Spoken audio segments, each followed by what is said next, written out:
Bonjour tout le monde, bonjour à toutes et à tous. Les gens commencent à se brancher, les plats sont réchauffés, les lunchs sont prêts. Vraiment, merci pour votre présence aujourd'hui. Je vous souhaite la bienvenue à ce panel dans le cadre du mois d'Histoire des Noirs 2024. Alors, pour les personnes qui ne savent pas, mon nom est Nathalie Roy. Je suis la chef de division pour la division Diversité, Équité, Inclusion et Respect de la personne aux ressources humaines. Aujourd'hui, je vais agir en fait à titre d'animatrice dans le cadre de ce panel-là. Et j'en suis très honorée parce que j'ai 4 personnes vraiment extraordinaires aujourd'hui. Cette causerie-là, en fait, a pour objectif, en fait, un peu de souligner le parcours très enrichissant de 4 personnes gestionnaires à la Ville de Montréal. Puis on va prendre le temps aussi là, d'échanger sur leur parcours, d'apprendre aussi, puis tout simplement se poser aussi aujourd'hui. Donc, ça va prendre à peu près un petit 45 minutes. Je vais discuter avec les panélistes, avoir quelques questions et ensuite, on va vous laisser le temps aussi de poser quelques questions à la fin à nos panélistes. Je vous invite vraiment là, à vous asseoir tranquillement avec votre repas, avec votre boisson chaude ou froide. Donc, comme si on était dans un grand salon entre amis, donc bien relax. Voilà, sans plus tarder, on va commencer. Vraiment, chers panélistes, merci. Bonjour à toutes et à tous. Bonjour Jean-François, bonjour Docia, bonjour Emmanuel, bonjour Amana. Bonjour. Bonjour. Bonjour. Je vous remercie vraiment sincèrement d'avoir accepté de vous prêter à cette discussion-là, en fait, aujourd'hui. Et comme je le disais tout à l'heure, j'ai eu la chance aussi de leur parler un petit peu il y a quelques jours.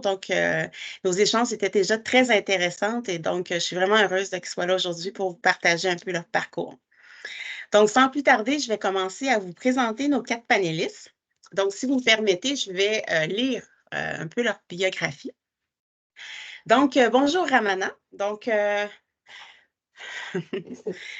Depuis 2020, Madame Ramana Zanfognon est chef de division au service de la diversité et de l'inclusion sociale qu'elle a rejoint en 2018 comme professionnelle. Après avoir été étudiante étrangère au Canada, il y a une vingtaine d'années, Ramana a travaillé à tous les paliers gouvernementaux et a développé une solide expérience en gestion de projets d'équipe et du changement. Elle a réalisé des projets d'envergure en politique publique, en analyse et acquisition de données sociales ainsi qu'en technologie. Ramana croit profondément à la force de transformation positive de l'action publique auprès des plus vulnérables et s'entoure des personnes les plus engagées pour y arriver. Enchantée, Ramana. Emmanuel Anglade, depuis 2004, M. Emmanuel Anglade travaille au SPVM. De 2004 à 2014, il a travaillé à titre de patrouilleur dans divers postes de quartier, dont le Plateau Mont-Royal, Saint-Laurent, Myland. En 2015, il est devenu enquêteur et il a travaillé pour le module des enquêtes des nuits ainsi qu'en tant qu'enquêteur probité organisationnelle. C'est bien comme ça? Oui. Donc, de 2018 à 2022, M. Anglade a été superviseur de la section des relations médias et actuellement, il est commandant et chef du poste de quartier 49, Pointe-aux-Trembles, Montréal-Est. Bienvenue, Emmanuel. Bonjour. Docia. Madame Docia Tiblan est chef de section prévention et accompagnement au sein de la division diversité, équité, inclusion et respect de la personne. Elle possède un baccalauréat en administration ainsi qu'une maîtrise en ressources humaines de l'École nationale de l'administration publique. Docia travaille à la Ville de Montréal depuis un peu plus de 16 ans. Elle possède une grande expérience dans plusieurs domaines des ressources humaines, notamment en dotation, développement organisationnel, formation et à titre de partenaire d'affaires pour les services des finances, le BIG, environnement et le SUM. Elle occupait jusqu'à tout récemment le poste de conseillère spécialité en prévention au sein de la DEIRP. Bienvenue, Docia. Jean-François, né à Montréal de parents ayant immigré d'Haïti, M. Jean-François Duliep a grandi à Montréal dans le quartier Saint-Michel. C'est en fréquentant la bibliothèque, les camps de jour et les programmes d'intervention jeunesse du quartier qu'il entre en contact avec le milieu municipal. Souhaitant pouvoir s'impliquer auprès des jeunes de son milieu, il devient animateur de camp de jour, puis fait son entrée à la ville de Montréal dans l'arrondissement Villeray-Saint-Michel, Parc Extension, comme employé Banque d'Or Col Blanc en 1995. Voulant avoir plus d'impact direct dans son quartier, il a été un des cofondateurs de l'organisme des Monarques de Montréal avec d'autres amis avec qui il a grandi. Diplômé de l'Université Concordia en sciences du loisir, il est présentement directeur culture, sport, loisirs et développement social à l'arrondissement de Pierrefonds-Roxborough. Jean-François a occupé plusieurs postes à la Ville de Montréal, tant en arrondissement que dans les services centraux. Son implication directe auprès des jeunes demeure une grande priorité dans sa vie. Sa plus grande ambition, changer le monde, une personne à la fois. Enchanté, Jean-François. Merci d'être là. Merci. Alors, donc, merci beaucoup. Très enrichissant. Fait que sans plus tarder, on va commencer avec nos questions. Donc, comme mentionné au tout début, cette année, le thème du mois d'histoire des Noirs est plusieurs nuances, une histoire. Pour ma part, moi, ce thème-là m'a beaucoup interpellée cette année. C'est un thème, en fait, qui laisse place à une vision, à une compréhension diversifiée, en fait, des communautés noires, mais en même temps, il met un peu l'accent sur un tout, sur quelque chose qui nous unifie. Donc, tout en gardant ce thème-là à la tête, j'aimerais ça un peu que vous nous parliez de votre parcours de vie. Donc, en regard de votre parcours de vie, le thème plusieurs nuances, une histoire, qu'est-ce qu'il invoque pour vous, tout en considérant votre parcours de vie? Si vous me permettez, je vais commencer par Ramana. Donc, Ramana, la parole. Oui, merci Nathalie. Alors moi, en fait, mon parcours de vie, pour la petite histoire, je suis une immigrante au Canada. Je suis arrivée ici un peu avant 18 ans. Mais je suis née au Bénin, qui est un petit pays francophone d'Afrique de l'Ouest. Donc j'arrive, je suis noire. Pas une question que je me suis souvent posée, mais bon, je suis riche de ma culture noire francophone, avec beaucoup de certitudes, beaucoup de convictions sur ce qu'est être noir. Puis quand je suis arrivée en fait à l'université ici à l'Université de Montréal, très vite, plusieurs de mes certitudes ont été ébranlées finalement pour me rendre compte que être noir, ça veut dire énormément de choses finalement, parce qu'un noir d'Haïti, un noir américain, un noir des Caraïbes, passe entière, un noir de Tahiti finalement, bah c'est en fait très différent, différences culturelles, différences différences physiques, différences de langue. Donc finalement, mes grandes certitudes de Noirs d'Afrique de l'Ouest, finalement, je ne représente qu'une toute petite partie de ce qu'est être noir dans l'humanité. Et donc, j'ai énormément appris sur les cultures noires, les communautés noires en étant à Montréal, en étant en Amérique du Nord. En fait, j'en ai appris beaucoup plus finalement qu'en venant d'un continent majoritairement noir. Donc voilà, donc je pense que le thème plusieurs nuances, une histoire révèle en fait aussi les singularités qui peuvent réunir toutes ces communautés et reconnaître ces diversités-là, ces nuances finalement comme je dis, culturelles, physiques. Et tout ça font la différence. En fait, c'est extrêmement important pour moi de m'être rendu compte de ça et de m'être enrichi finalement de toutes ces différences-là, de toutes ces richesses-là. Donc voilà, donc petite histoire de moi, là, c'est un peu ce que je peux partager avec ce thème-là et avec mon parcours donc, comme francophone d'Afrique de l'Ouest. Voilà. Merci Ramana. Plusieurs nuances, une histoire, Jean-François, pour toi, ça t'interpelle comment? Ben, c'est sûr et certain que pour moi, c'est un peu différent dans le sens que mes parents ont émigré d'Haïti, mais moi, je suis le seul de ma fratrie à être né ici. Je dis souvent à la blague que quand j'étais à la maison, j'étais en Haïti, mais quand je sortais de la maison, là maintenant, j'étais au Canada, j'étais au Québec. Donc, parce que de la façon que j'ai été élevé, ça a été de la même façon que mes parents, eux, ont été élevés en Haïti. Donc, les mêmes coutumes, les mêmes valeurs qui ont été appliquées. Mon expérience probablement ici a été très différente de la leur qui sont venus pour s'établir comme première génération ici, au Québec.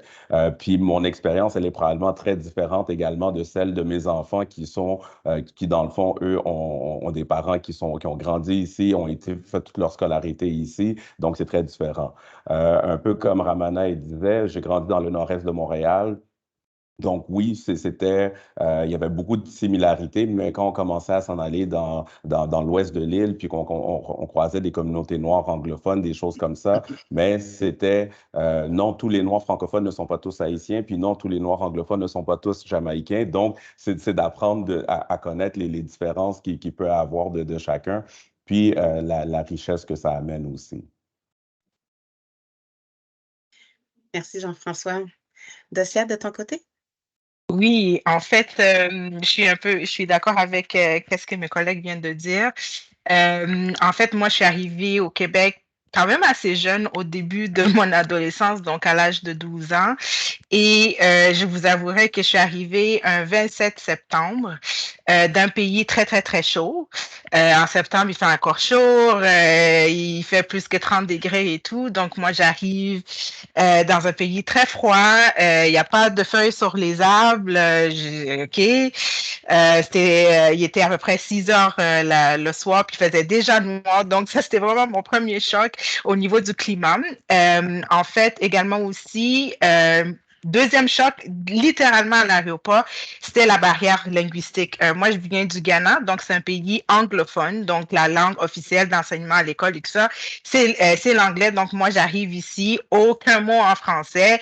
Dès dans l'avion, on parle en français, je comprends rien. Je me suis même trompée dans ma commande dans l'avion parce que j'ai même pas compris qu'est-ce que la dame m'a dit.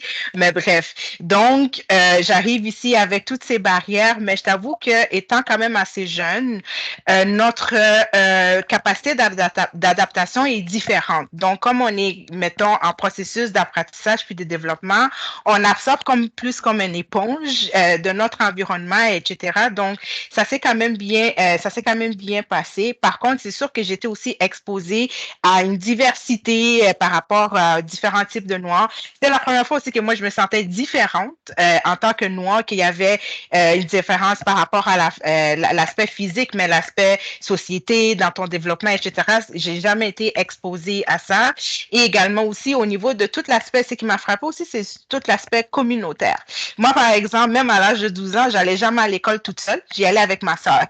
Mais ici, dès l'âge de 12 ans, je devais quand même être très autonome très rapidement, puis me débrouiller tout seul. Tu prends l'autobus tout seul. Donc, c'est vraiment un choc puis une différence culturelle où est-ce que je devais faire face assez rapidement à un très jeune âge.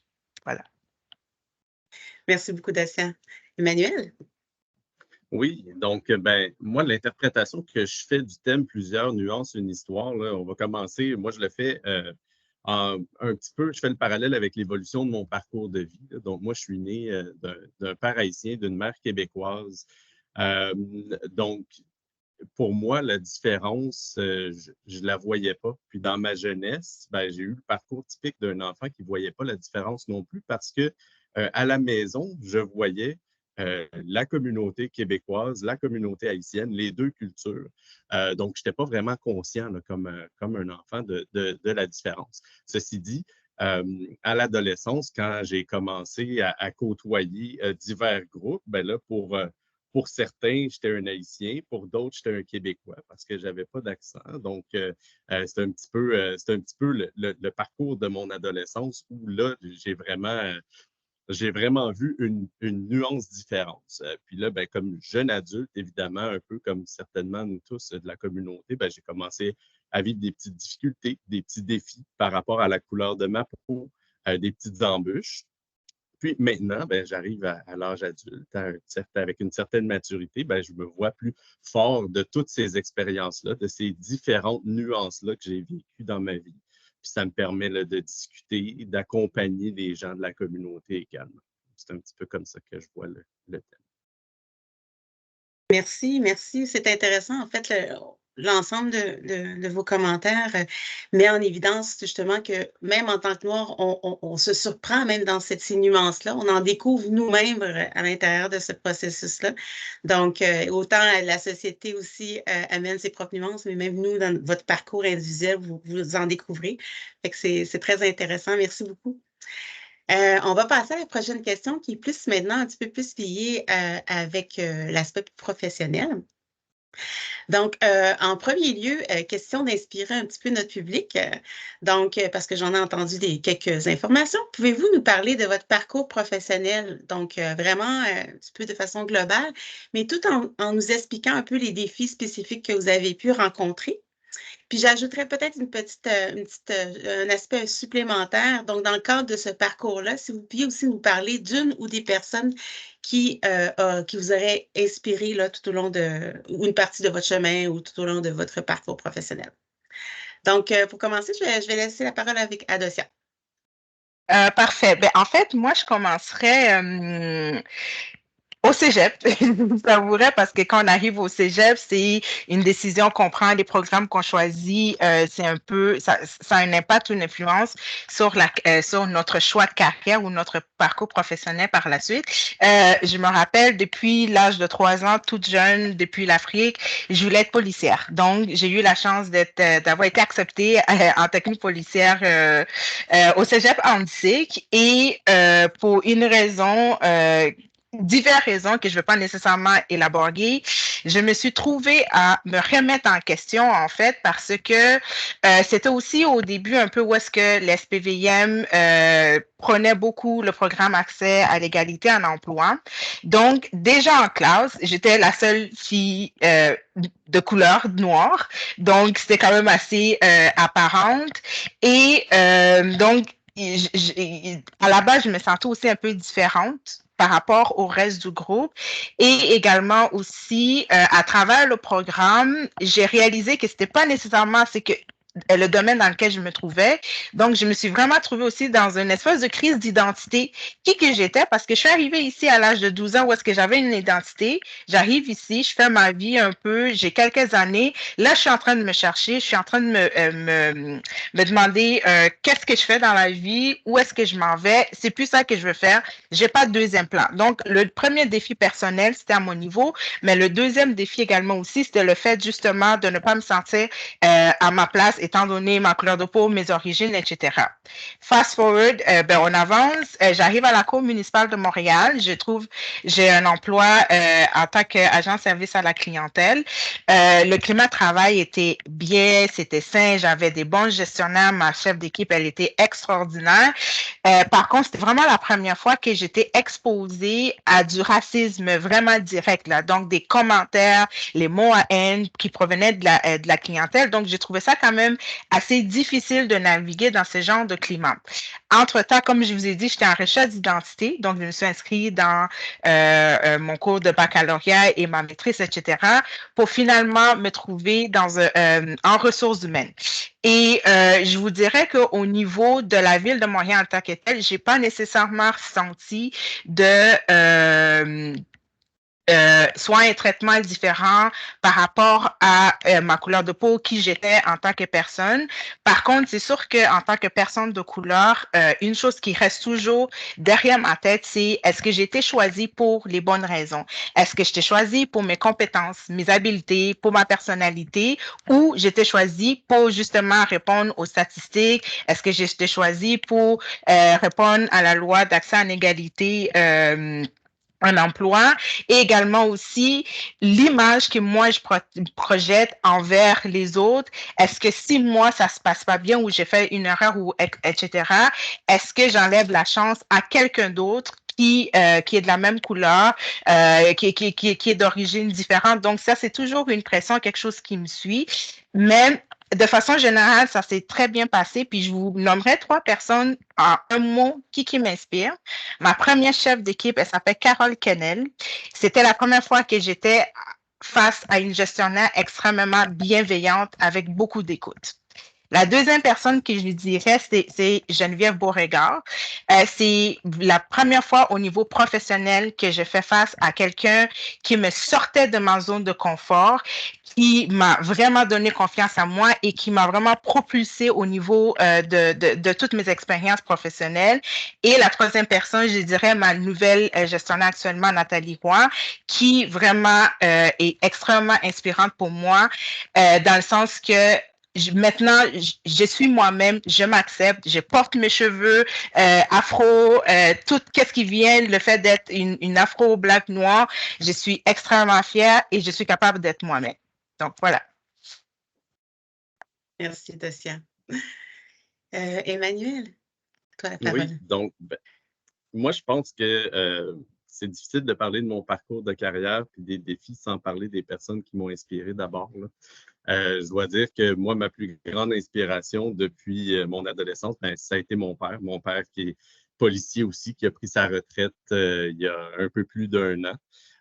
La deuxième personne que je peux nommer, c'est Jean-Ernest Célestin, qui a été au SPVM jusqu'à il y a quelques années, qui a été le premier officier ou un des premiers officiers noirs là, au SPVM. Donc ça a été des grandes inspirations pour moi.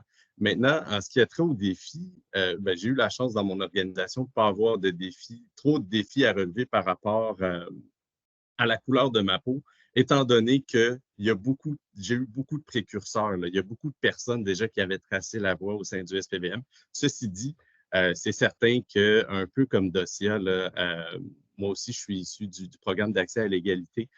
Donc, c'est certain qu'il y avait des petites railleries, des petits commentaires qui étaient banals, mais qui disaient, tu sais, on sait bien, hein, toi, tu étais dans le programme d'accès à l'égalité, donc tu as eu le fast track, si on peut dire ainsi.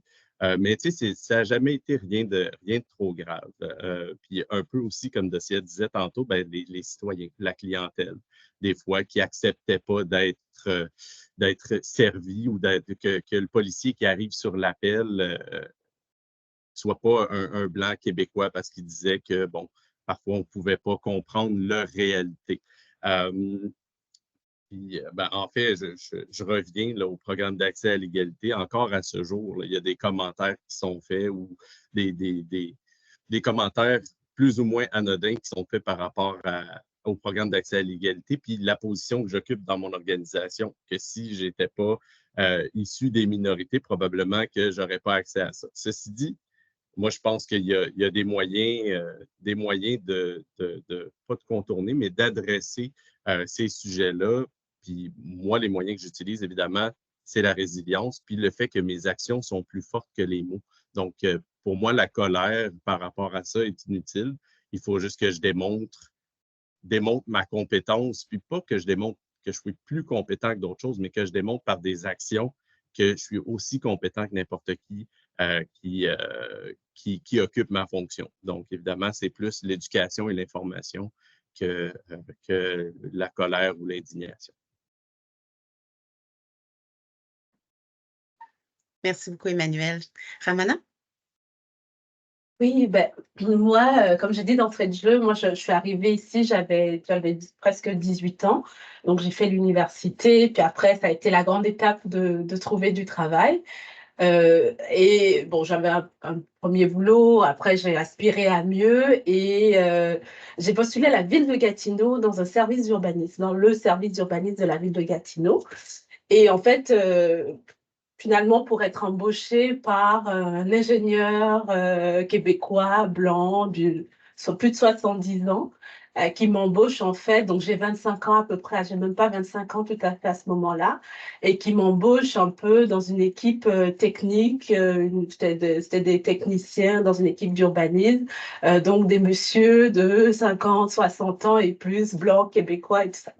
Donc, évidemment, le fit n'est pas naturel, là, tout de suite, on se demande mon âge, je suis une jeune immigrante, etc., etc. Et aujourd'hui, en fait, je regarde l'histoire en arrière. Jean-Yves Massé, donc, qui était mon patron à l'époque, a pris un pari, la fin de Paris, en fait. J'étais la bonne candidate, j'avais passé les examens, etc., etc. Puis, aujourd'hui, c'est quelqu'un avec qui j'ai très, très, très bon lien. Et on en a beaucoup parlé après. Et en fait, il a fait un pari, il a pris un risque, mais finalement qui s'est révélé un succès incroyable et pour lui, et pour l'équipe, et pour moi. Et le fit a été super. On a vraiment été une très, très belle équipe. On a eu de très beaux liens. Je suis restée dans l'équipe 7 ans, je pense, avec ce groupe-là. Donc, c'est une expérience pour moi extrêmement enrichissante. C'est mon deuxième vrai emploi au Québec de quelqu'un qui, voilà quoi, qui n'avait jamais fait ça, qui s'est lancé dans l'aventure et qui finalement, voilà, a très très bien fait parce que moi j'ai appris énormément, il a appris énormément, j'ai énormément appris dans cette équipe-là et vice-versa. Donc pour moi, c'est très riche finalement de faire ces choix-là lorsque voilà, les occasions se présentent. Ça s'est très bien passé. Donc je lui suis aujourd'hui très très reconnaissante de m'avoir permis en fait de grandir à la ville de Gatineau dans cette équipe-là. Donc c'est une personne pour moi qui a fait la différence dans sa posture un peu de leadership, de faire les choses autrement au sein de la ville de Gatineau. D'un autre côté, je suis à la ville depuis 2018 et puis c'est pas tant lié au fait que je sois noire, mais dans les petits stress qu'on peut vivre, les collègues ont partagé des choses. Moi, je suis arrivée à la ville en 2018. Après, il y a eu un poste de chef de division qui a été une opportunité. Puis en fait, à ce moment-là, j'avais un bébé de 3 mois, j'avais un tout jeune bébé. Puis le poste m'intéressait. Puis je dois vous avouer que à ce moment-là, ce qui m'a beaucoup, je dirais, perturbée ou stressée, en fait, c'était pas tant d'être noire, c'était en fait dans les identités, quand on dit les nuances qu'on a finalement, c'était le fait que je sois une femme, puis une très jeune maman, de me dire, est-ce que mon organisation finalement va me permettre de jouer ce rôle-là en raison du fait que je sois jeune maman. Et c'était un stress vraiment important pour moi. Là, je viens d'une culture où ces choses-là sont importantes. Donc, en parlant de nuances, voilà, dans la culture d'où je viens, je pense que j'aurais probablement pas eu ce poste-là. Et du coup, finalement, je l'ai eu et je suis également très reconnaissante. En fait, je pense que c'est des personnes inspirantes à ce moment-là. La gestionnaire, c'était Joanne de Rome. Et c'est des personnes, je pense, qui font la différence, en fait, dans ta vie, dans les choix qu'ils font et qui te donnent des opportunités dans les nuances qu'on a, dans la diversité, dans ce qu'on représente et qui nous permettent justement d'aller de l'avant puis de vraiment représenter des choses différentes au sein de nos organisations. Donc voilà, c'est ce que je voulais partager. Merci, Ramana. Jean-François? Oui, ben c'est sûr et certain que pour moi, comme dans la biographie, je suis rentré à la ville en 1995. J'étais étudiant et j'avais 19 ans, OK? Donc c'est ça. Puis, j'avais pas un plan nécessairement de faire carrière à la ville parce que je ne savais pas que c'était une possibilité de faire carrière à la ville. Je voyais beaucoup de gens qui étaient dans des postes d'entrée comme moi, qui étaient aussi d'origine haïtienne dans le quartier Saint-Michel avec qui je travaillais, des choses comme ça. Puis quand tout à l'heure, là, mes collègues ont parlé d'alliés, bien, c'est sûr et certain que moi, dans les débuts de ma carrière, Nathalie Biancourt a été la personne qui m'a embauché à la ville, puis qui était pas issue de la diversité, mais qui était quelqu'un qui avait grandi à Saint-Michel, elle aussi, puis qui habitait encore dans le quartier, elle aussi. Puis ça a été facile de créer des ponts, puis de créer des liens, puis de pouvoir travailler pour avancer dans mon domaine. C'est sûr et certain que d'expliquer à des parents, j'étudiais en électro à l'époque, en électrotechnique au Cégep, puis expliquer à des parents haïtiens que tu vas lâcher l'électro pour aller faire un bac en loisirs, ils n'avaient aucune espèce d'idée de qu'est-ce que c'était. Même moi, je n'étais pas certain de ce que c'était, mais les modèles que j'ai vus qui étaient issus de la communauté étaient souvent des gens qui étaient dans le communautaire, qui avaient des rôles de leadership. Je pense, exemple, à Pierson-Laval dans Rivière-des-Prairies, Siméon Pompéi qui est dans Notre-Dame-de-Grâce, qui ont été des inspirations pour moi, pour me dire que je suis capable, comme homme noir, d'avoir un rôle de leadership dans mon milieu. Puis, en grandissant dans l'organisation, c'est sûr et certain que des personnes comme Michaël Richer, qui était une professionnelle dans notre domaine, Claudel Toussaint, qui est aujourd'hui directeur culture, sport et loisirs à Montréal-Nord aussi, étaient des gens que je pouvais regarder pour dire, ah, j'aspirais à ça. Mais pour me rendre à ces endroits-là, comme mes collègues ont dit, on a toujours des alliés en cours de route. Et moi, je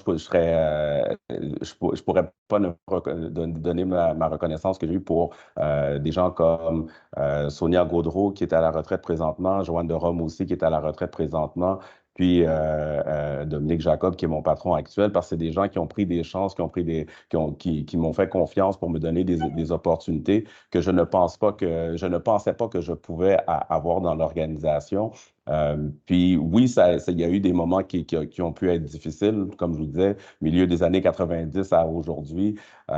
Docia parlait de commentaires ou des mots qui pouvaient être utilisés dans certains moments. Il y a des contextes où est-ce que ça semblait être banal, puis c'était anodin, c'était des blagues, sauf que quand tu es le seul, ben, tu ne veux pas être celui qui fait l'objet de toutes les blagues ou de tous les stéréotypes qui peuvent venir avec ça. Mais j'ai toujours été fier du fait de dire que je suis d'origine haïtienne. J'ai grandi à Saint-Michel. Mon quartier, mon milieu m'a élevé autant que mes parents d'une certaine façon. Puis, j'en suis extrêmement fier. Puis, pour moi, c'était quelque chose qui était important de le relater puis de le souligner. Puis, ce qui est pas tout le temps évident, quand on parle de programme d'accès égalitaire à l'emploi, à l'époque que moi, je grandissais dans l'organisation, c'était de dire, ben peut-être que j'ai eu des postes parce que j'étais issu de la diversité, mais combien j'en ai pas eu parce que j'étais issu justement de la communauté noire. Ça, des fois, c'est des questions qu'on se pose. Puis, quand tu arrives à être le premier dans un poste puis que tu es issu de la communauté noire, puis les gens ils disent, ah, mais est-ce que tu es fier d'être le premier? Puis là, je te dis, oui, mais je ne veux pas être le dernier non plus. Donc, tu portes cette pression-là aussi de dire que je dois faire mieux que les autres pour être capable de donner une opportunité à d'autres aussi de suivre. Donc, c'est mon contexte à moi. Merci beaucoup, Jean-François. Puis je vais me permettre de glisser rapidement sur une prochaine question parce que le temps passe vite. Mais je vais faire un lien, Jean-François, avec ce que tu dis, justement, cette pression-là, des fois qu'on peut avoir. Ça m'amène à vous poser justement la question. Vous êtes tous des gestionnaires actuellement. Donc, quels sont les impacts de votre identité qui ont influencé votre approche en tant que gestionnaire? Puis, donc, comment ça s'articule, en fait, justement, dans le cadre de vos fonctions actuellement? Je vais commencer par Emmanuel.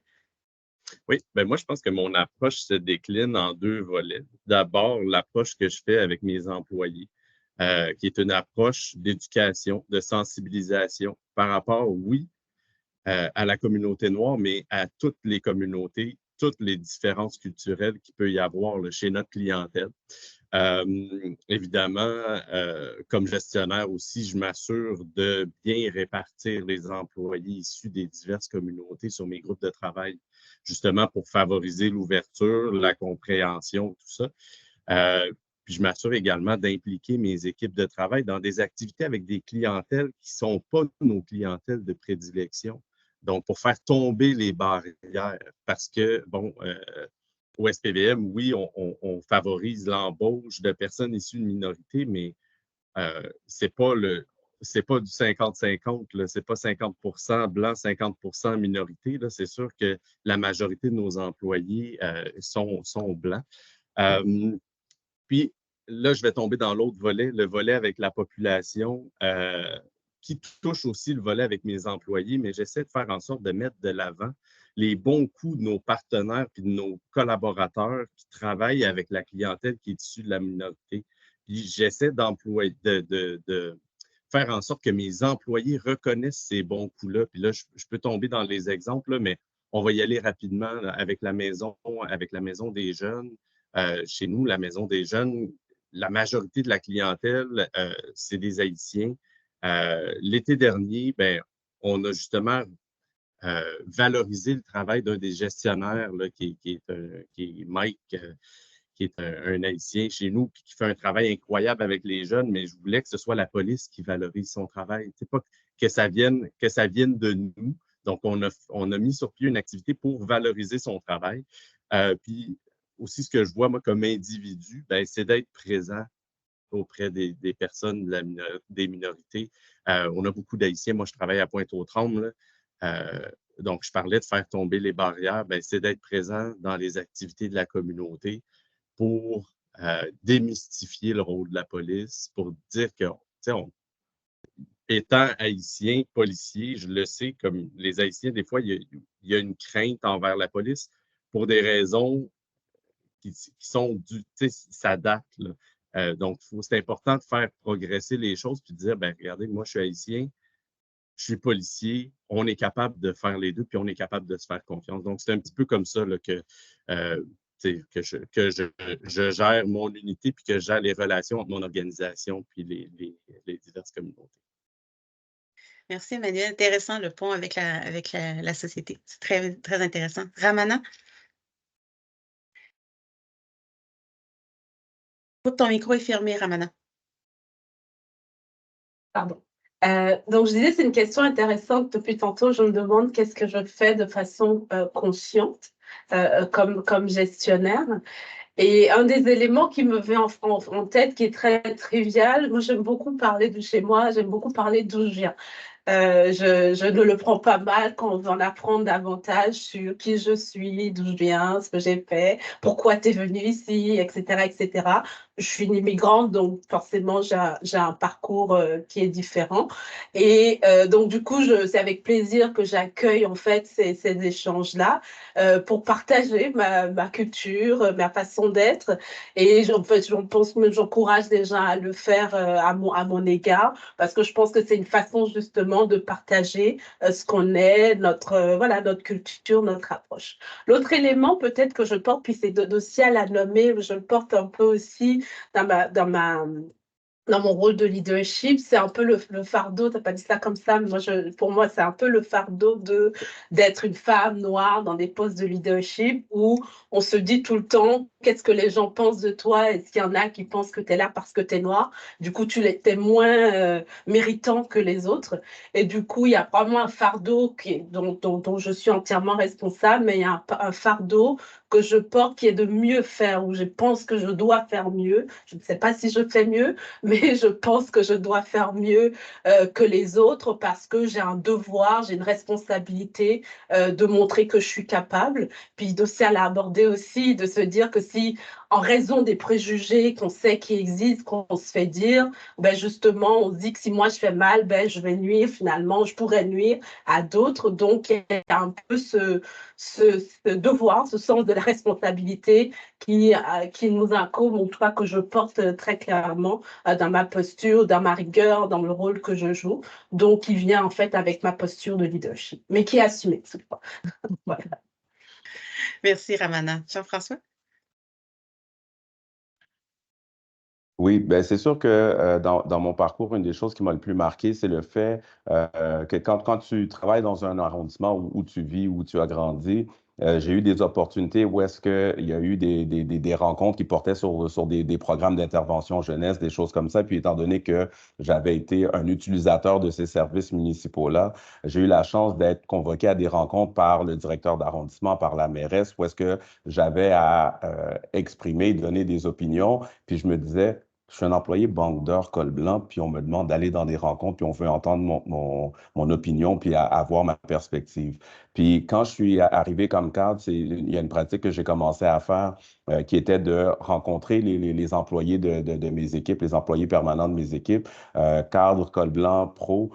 Donc, j'appelle ça des speed meetings où est-ce que je leur demande de me parler un peu de leur parcours. Puis, je veux pas, dans le fond, c'est d'apprendre à connaître aussi ben, ceux qui sont issus de l'immigration, mais c'est quoi cette expérience-là aussi? Parce qu'on parle souvent de la réalité professionnelle puis du travail, mais il y a toute une richesse dans cette histoire-là, comme moi qui entendais mes parents parler de leur histoire comme personnes d'origine haïtienne qui sont venues ici puis qui se sont établies. Il y a beaucoup d'histoires de résilience à l'intérieur de ces histoires-là personnelles de chacune des personnes qu'on n'a pas nécessairement l'opportunité de voir dans un cadre d'entrevue régulier ou quoi que ce soit. Donc, dans ces rencontres individuelles-là, ben, je leur donne la chance de me dire, ben, de me parler de qu'est-ce qu'on fait de bien comme organisation, puis qu'est-ce qu'on pourrait faire de mieux. Puis, c'est de donner cette place-là à l'unicité de chacune des personnes, puis de connaître aussi un peu c'est quoi leur intérêt, puis c'est quoi leur aspiration, pour que comme moi, comme je dis souvent à la blague à des gens de mes équipes, ben, moi, j'ai été un employé étudiant qui est rentré, puis à qui on a fait croire que oui, c'était possible de remplacer son patron. Ben, moi, dans mon optique à moi, c'est de dire, ben, la prochaine personne qui va venir me remplacer, elle fait déjà peut-être partie de mon équipe. Donc, comment on reste disponible pour l'accueillir, puis pour avoir des échanges, puis être accessible avec ces gens-là pour qu'ils puissent, eux autres aussi, atteindre les objectifs qu'ils peuvent avoir. Puis des fois, c'est de partager aussi ce que nous, on peut avoir vécu comme difficulté ou comme succès pour essayer de les inspirer inspiré à pouvoir poursuivre dans cette démarche-là. Merci Jean-François. Quand je vous entends, en fait, j'entends beaucoup justement la notion d'inspirer les gens aussi par vos actes, par vos paroles et tout ça. Puis il y a comme chez certaines personnes un désir justement de laisser de la place qui est quand même un beau parcours que vous avez fait pour laisser la place aux autres qui vont suivre par la suite. Donc, effectivement, comme dirait Madame, des fois, c'est soit un poids, des fois, on peut le vivre comme un poids, mais des fois aussi, on peut le vivre comme une fierté, en fait, aussi pour avancer puis montrer le chemin. Puis je vous demanderais, chers panélistes, parce que là, était... Oui? Je n'ai pas encore parlé, je ne sais pas si ça Sérieux? commande de temps ou... Oh, merci, Dossier, je m'excuse. Oh, non. Non, c'est correct, mais ça serait pas, moi, ça va pas être long. Écoute, je suis gestionnaire depuis octobre, fait que, tu sais, ta question, on peut s'en parler dans un an, là, mais juste de façon très résumée, moi, en fait, ce que je prône, c'est vraiment, je reste moi-même, je vais être authentique, mais je veux aussi que les gens avec qui je travaille restent eux-mêmes, soient authentiques, et je prône vraiment le fait d'être juste et équitable pour tout le monde, puis que tout le monde s'épanouisse, puis qu'ils trouvent leur propre identité, puis leur propre voie également aussi. Je pense que laisser vraiment les gens la place aux personnes de vraiment explorer, expérimenter les différents types de postes ou des différents projets, je pense que c'est important. Puis également aussi, un autre élément aussi qui est super important, c'est au niveau des partenaires.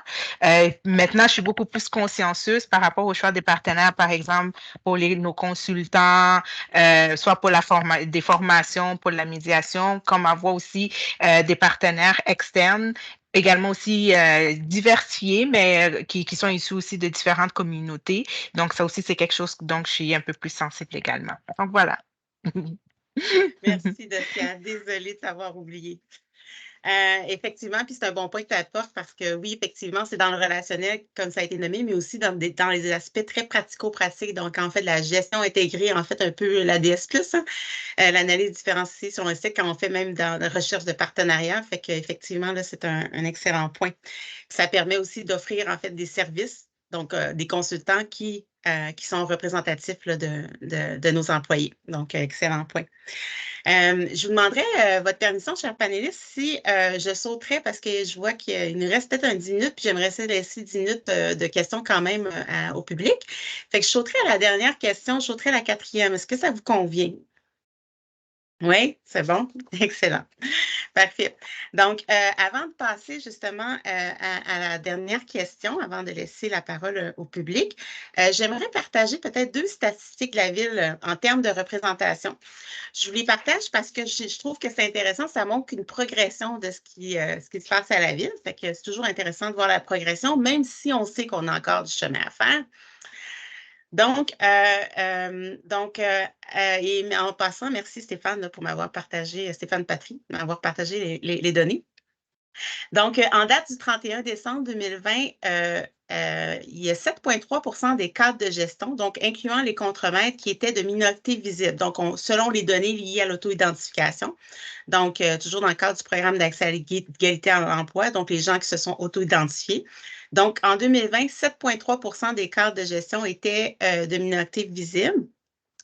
Et en décembre 2023, maintenant, cette fois-ci, 2%, on est passé à 8,3 donc, fait que c'est intéressant. Non, excusez-moi, j'ai mélangé mes statistiques. On recommence, je recommence ça. Donc, en date du 31 décembre 2023, 7,3 des cadres de gestion, incluant les contremaîtres, étaient de minorité visible. Et maintenant, de décembre 2023, nous sommes rendus à 12,5 Donc, on est passé de 7,3 à 12,5 en 2023. Et au niveau des cadres de direction, donc un niveau plus élevé, donc en 2020, on était à 2 et maintenant, en décembre 2023, nous sommes à 8,3 Donc, fait que c'est intéressant. J'aurais aimé vouloir vous comparer avec des données de la province, mais il n'y a pas ces données-là au niveau gestionnaire. On a au niveau de la population en âge de travailler globalement, mais je ne pouvais pas vous comparer là, nécessairement avec un poste de gestion. Donc, voilà, fait que je trouve ça intéressant. Alors, ce qui m'amène à vous poser ma dernière question, chers panélistes. Donc, comment voyez-vous, vous, l'évolution du paysage professionnel en termes de diversité à la Ville de Montréal au cours des prochaines années? Fait que pour me pardonner, je vais donner la parole à Docia encore. En fait, je trouve les statistiques très intéressantes parce qu'on voit quand même une bonne évolution. Peut-être rapidement, moi, ça fait quand même 17 ans que je travaille à la Ville de Montréal. Et oui, il y a des changements, il y a toute une évolution, mais ça serait aussi de voir une meilleure répartition, en fait, parce que des fois, on peut trouver une grande partie, mettons, des groupes issus des groupes de minorités dans un secteur, mais moins répartis ailleurs. Donc, peut-être avoir une meilleure répartition, justement pour assurer une certaine cohésion puis cohérence au niveau de ce qu'on fait. Puis, de toute façon, aujourd'hui, la société évolue. Donc, ce qu'on est en train de faire reflète exactement où est-ce que la société va de toute façon. Donc, on est rendu là. Voilà. Merci, Docia. Jean-François? Je vais résumer ça vite. Je pense que c'est extrêmement important que la ville ressemble à la population qu'elle dessert. Donc, on a une population qui est très diversifiée. Et le défi, c'est de voir comment on peut avoir cette représentativité-là à tous les niveaux de l'organisation pour que nos citoyens et d'autres utilisateurs de nos services puissent se sentir représentés là, au niveau de la ville. Merci, Jean-François. Ramana? Oui, peut-être, moi, tu l'as abordé un peu, Nathalie. Pour moi, c'est clairement au niveau des positions de leadership, je pense que ça prend davantage des diversités. Je pense que la ville va se distinguer si elle réussit, en fait, à faire cette transformation-là au sein de son atteinte. Merci, Ramana. Emmanuel? Mais moi, je vais parler plus, évidemment, au sein de mon organisation, le SPVM. Je pense que nos équipes d'attraction font un excellent travail là, pour justement aller chercher des jeunes issus des minorités, que ce soit de la communauté noire ou des autres groupes minoritaires. Parce que, comme Jean-François le disait, c'est sûr qu'on cherche à être représentatif de la population montréalaise. Puis, maintenant, au SPVM, on est capable de dire qu'à tous les niveaux, le syndiqué, cadre, on a des personnes issues de la communauté noire qui sont inspirants, qui sont capables d'aller chercher nos jeunes. Puis j'espère vraiment que la population là, va voir puis va percevoir là, que notre désir d'embaucher des jeunes issus de la minorité, là, ça va vraiment faire une différence au sein de notre organisation puis du service qu'on donne aux citoyens. Excellent. Merci beaucoup. Alors, maintenant, on va passer la parole. Je ne sais pas s'il y a des questions pour nos panélistes.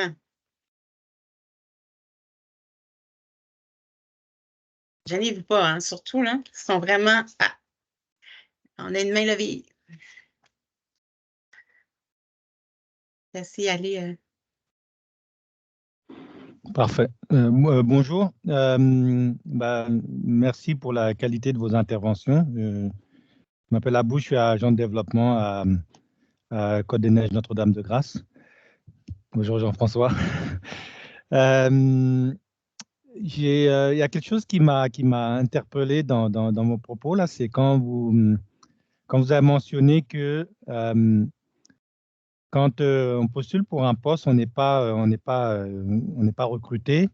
On se pose la question, est-ce que c'est parce qu'on est noir? Puis quand on a un poste ou de promotion, on se pose la question, est-ce que c'est parce qu'on est noir? Donc, dans les deux cas, on est soit dans une situation de victimisation, ou en tout cas, je ne sais pas si on peut dire ça comme ça. Et puis dans l'autre cas, on est dans une situation de culpabilité où il faut se justifier, en fait. Puis là, je me pose la question, est-ce que ce n'est pas un symptôme là, de notre société où, dans quoi qu'on fasse, il y a quelque chose à redire d'un côté ou de l'autre. Donc, est-ce que ça, c'est pas aussi un élément sur lequel on peut comment dire, mesurer, savoir s'il y a du progrès dans la société? Parce que moi, dans l'une ou dans l'autre situation, là, je me sens pas à l'aise, en fait, de devoir soit me justifier parce que j'ai le poste ou soit me sentir victime parce que j'ai pas le poste. Il y a quelque chose qui fonctionne pas, là. Merci pour la question, le commentaire. Est-ce qu'il y a quelqu'un d'entre vous qui aimerait répondre? Oui, Emmanuel? Ben, en fait, moi, je le vis parce que je rencontre des employés issus de la communauté noire. Tu sais, chez nous, ça passe, là. Donc, il y a des mutations. Nos employés quittent le poste bien souvent. Sauf que moi, je fais souvent rappel à mon parcours. Tu sais, je dis, ben, moi, je ne sens pas que j'ai volé une job parce que rationnellement, j'ai fait ce que je devais faire pour arriver à obtenir le poste. Donc, c'est un petit peu comme ça que j'amène ça. Puis, jamais je me suis senti un imposteur d'avoir une job parce que je me dis, j'ai fait la même chose que les autres, que par exemple, le policier blanc québécois qui a fait sa technique policière au complet, qui fait pas partie d'un programme d'accès à l'égalité. Donc, moi, j'ai suivi les mêmes étapes en toute rationalité. Je me dis, ben, je mérite l'emploi que j'ai, donc je n'ai pas le sentiment d'être un imposteur. Jean-François, tu voulais rebondir? Oups. Oui, idem pour moi. Tu sais, moi, je pense que dans mon parcours professionnel, ça a été de me dire qu'est-ce que j'ai besoin maintenant pour aspirer au prochain niveau. Donc, pour moi, je me préparais tout le temps à la prochaine étape, le poste d'avant. Fait que quand j'arrivais en poste, peu importe c'est quoi l'étiquette que les gens pouvaient vouloir me coller ou quoi que ce soit, moi, je savais que j'étais la meilleure personne pour faire l'emploi dans le moment que j'ai été choisi. Puis c'est sur ça que je focusais. Puis c'était de me prouver à moi-même que j'étais pleinement méritant, puis de faire les sacrifices qui viennent avec, beaucoup plus que qu'est-ce que les autres gars peuvent avoir envers moi. Merci, Jean-François. Ramana, tu voulais rebondir aussi? Oui, rapidement, en fait, la bourse que vous nommez, c'est certainement un dilemme cornélien, là, dans les faits, et une partie de l'histoire qui nous appartient. Moi, dans l'espèce de dilemme à double tranchant que vous nommez, il y a une partie qui est notre propre ressenti, les propres fardeaux qu'on accepte de prendre ou pas. Puis, il y a une partie de l'histoire où vous avez employé le mot de victimisation.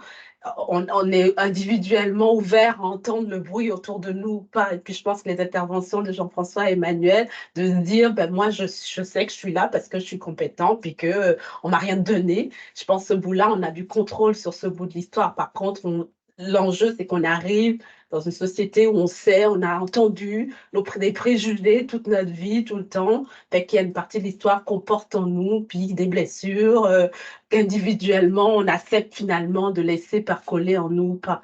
Mais ultimement, je pense que cette conviction, cette intégrité-là, il faut qu'on la porte individuellement dans nos façons d'être, dans notre façon d'assumer nos responsabilités ultimes. Et merci beaucoup à vous pour votre question. Merci. Je pense qu'il y avait quelqu'un d'autre qui avait la main levée, hein, je pense, Marion. Oui, on a une question de Roselyne. Alors, Roselyne, je vais vous donner accès à votre micro. Voilà.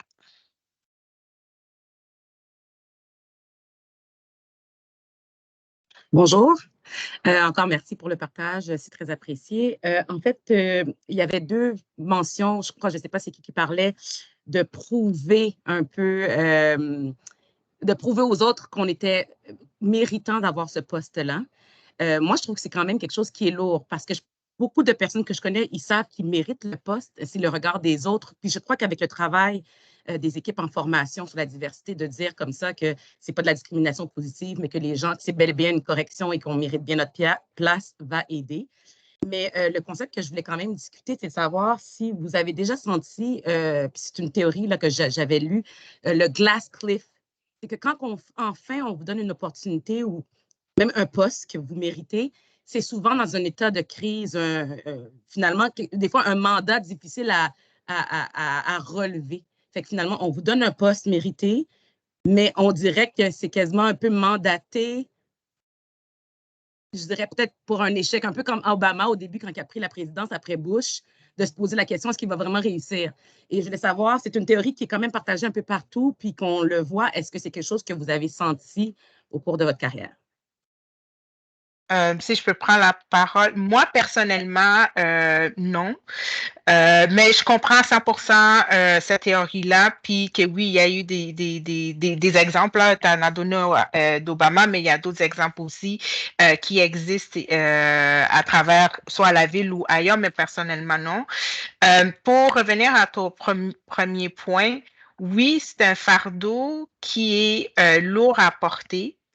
Moi, si je me fie vraiment sur mon expérience personnelle, moi, je l'ai vécu depuis le cégep. Comme je disais, j'étais en technique policière, j'arrive ici, puis on me le disait verbalement, là, comme que j'ai pris la place de quelqu'un d'autre. Pas parce que j'avais une moyenne de 95%, j'étais dans les cadets de l'armée, j'étais bonne en, comme il n'y avait rien de tout ça. Donc, ça, c'est quelque chose que j'ai expérimenté.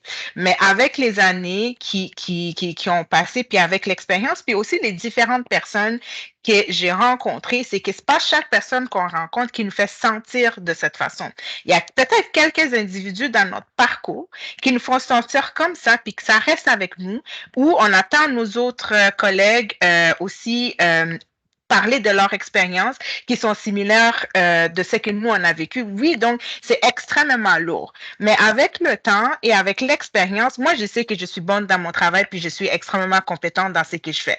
Donc, à partir de là, la perception des autres par rapport à moi, par rapport à ma couleur de peau, ça les appartient parce qu'il y a une partie que moi, j'ai un contrôle puis je refuse que je porte le fardeau de ça comme qui me suit. Donc, moi, c'est vraiment un choix que j'ai fait. Mais effectivement, c'est quelque chose qui est extrêmement lourd. Puis c'est quelque chose que j'ai dû même travailler personnellement par rapport à ça pour m'arriver aujourd'hui avec cette mentalité que j'ai aujourd'hui. Merci, Dociane. Ramana? Oui, Roselyne, votre question, elle est très intéressante. Puis c'est vrai qu'on a eu beaucoup de couverture. Moi, personnellement, je ne pense pas avoir vécu ces enjeux-là. L'exemple de Barack Obama, il est très intéressant également. Moi, ma lecture que j'ai, qui est probablement très naïve, c'est peut-être le Gladskiff, mais c'est aussi les attentes qu'on a. Obama, la plupart des gens étaient très heureux d'avoir ce profil de personne à la tête des États-Unis, avec le rêve qu'il allait à lui tout seul révolutionner et changer les États-Unis après 400 ans d'histoire de discrimination à lui tout seul. C'est juste impossible dans les faits de se dire que cet individu-là, lui tout seul, en 4-5 ans de mandat. Donc, c'est aussi nos attentes par rapport à cet individu-là qui sont, comme c'est la première fois, on se dit, lui, il va tout révolutionner. Et du coup, on s'organise aussi pour être déçu parce que finalement, voilà.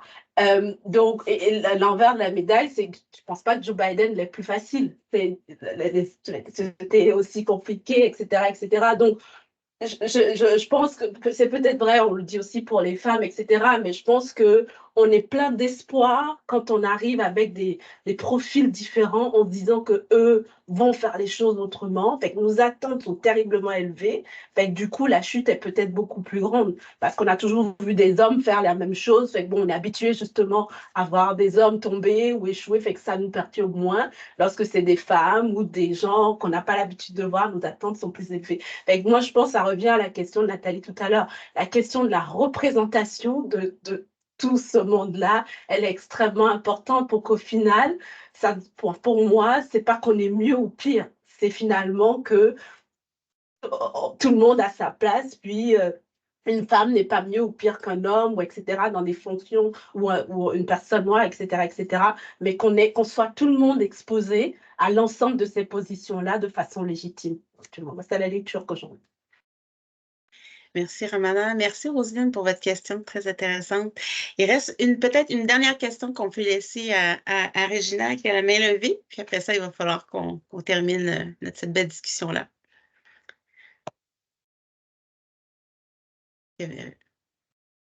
Merci énormément de cet événement. Je vous dirais, vous exercez un leadership auprès d'équipes. À quel point, d'une part, est-ce que vous sentez peut-être une pression d'avoir des pratiques inclusives exemplaires?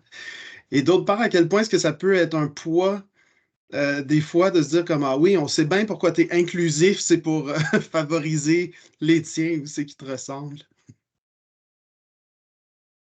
Je sais pas si tu peux honnêtement, moi, je sens pas une pression. On est rendu là, en fait. Je sais pas comment le dire, mais on est rendu là. Ça fait partie de nos discussions, de notre société, de nos sorties personnelles, professionnelles. C'est devant nous. Pour moi, ça serait même, un peu dommage qu'on fasse semblant comme si ça n'existe pas, puis qu'après, pour moi, on est rendu là, en fait. Donc, je sens pas la pression. Littéralement, c'est quasiment quasiment un devoir de le faire parce qu'on est rendu là, en fait. On peut plus l'ignorer, ni la négliger, ni jouer à l'aveuglement volontaire ou quoi que ce soit, là. On est rendu là. Puis on est tous dans le même bateau, puis le bateau avance, fait qu'on est rendu là. Merci, Dacia. Ramana? Oui, bah, je partage. Moi, personnellement, moi, le mot pression, c'est pas du tout un mot que je vis ou que j'ai vécu dans mon environnement, au travail, comme gestionnaire, dans ma posture de leadership. Je pense que c'est ça, Docia le dit bien, je pense que l'humanité est rendue là, à peu de choses près. L'Amérique du Nord est rendue là, le Québec est rendu là dans son avancée, fait que je pense que ces constats-là sont bien réels. Après, dans le comment on le fait. Après, dans les façons de faire, les mécanismes qu'on choisit, on pourrait ne pas être d'accord sur les façons, les méthodes qu'on emploie. Puis là, du coup, avoir des discussions sur comment on s'y prend. Mais sur le principe, je pense que tu nommes de la diversité. Et puis quand on dit diversité, là, c'est le mois de l'histoire des Noirs. Ça va être bientôt les femmes, et ainsi de suite. Il y a la journée pour les autochtones, ainsi de suite. Donc, je pense que on est rendu là maintenant, ce constat-là, il est clair, là où on pourrait, comme je dis, échanger sur les moyens qu'on prend. Puis, bah, justement, je pense que ces moments-là sont des moments importants pour choisir les bons moyens qui conviennent en fait à notre communauté. Merci, Ramana. Jean-François? Mais moi, la plus grande pression que je ressens n'est pas tant et pas tant dans le rôle actuel que j'ai, puis de faire de la place à des gens issus de la diversité. C'est plus dans l'accompagnement puis la préparation à. Moi, tu sais, je me sens redevable de dire, bon, ben, OK, comment je peux faire pour aider d'autres personnes qui ont une volonté de pouvoir grandir dans l'organisation puis de les aider à trouver une façon de tracer leur chemin parce que c'est comment moi j'ai fait mon parcours à la ville, ça ne veut pas dire que quelqu'un qui fait la même chose va arriver au même résultat, mais c'est de dire ben, comment je peux aider quelqu'un à être capable de cheminer à travers les autres troupes de la ville pour se rendre où est-ce qu'il ou elle veut aller. Ça passe par du mentorat, ça passe par se rendre disponible pour aider des gens qui veulent se préparer pour des entrevues. Ça, oui, je ressens cette pression-là de le faire parce que je ne peux pas redonner à ceux qui m'ont donné. Donc, je ressens la pression de vouloir donner aux suivants, peu importe de quelle communauté ils soient issus. C'est vraiment cette pression-là que moi, je ressens. Merci, Jean-François. Emmanuel? Oups, ton micro est fermé, Emmanuel. Pardon, je serai bref parce que j'ai l'impression que tout a été dit, là, mais dans le fond, moi, de mon côté, je ne sens pas cette pression-là parce que je sens que la ville a adhéré à ce mouvement-là de favoriser la diversité. Donc, comme personne issue de d'une minorité visible, je ne sens pas que j'ai le regard de mes employés qui disent ben, c'est parce qu'il est issu d'une minorité qui fait ça. Je sens que mon organisation est derrière moi dans tout ça. Merci, Emmanuel. Merci, Réginald, pour ta question. Alors, sur ce, on va clore. Merci, Jean-François, Docia, Ramana, Emmanuel, pour votre générosité de votre temps. C'était vraiment intéressant, enrichissant. J'espère que le public a apprécié. Alors, sur ce, je vous souhaite une excellente après-midi. Puis, en vous laissant sur cette belle vibe-là, j'espère que votre après-midi va être douce et agréable. Alors, merci à toutes et à tous. Merci à vous. Merci, au revoir. Merci tout le monde.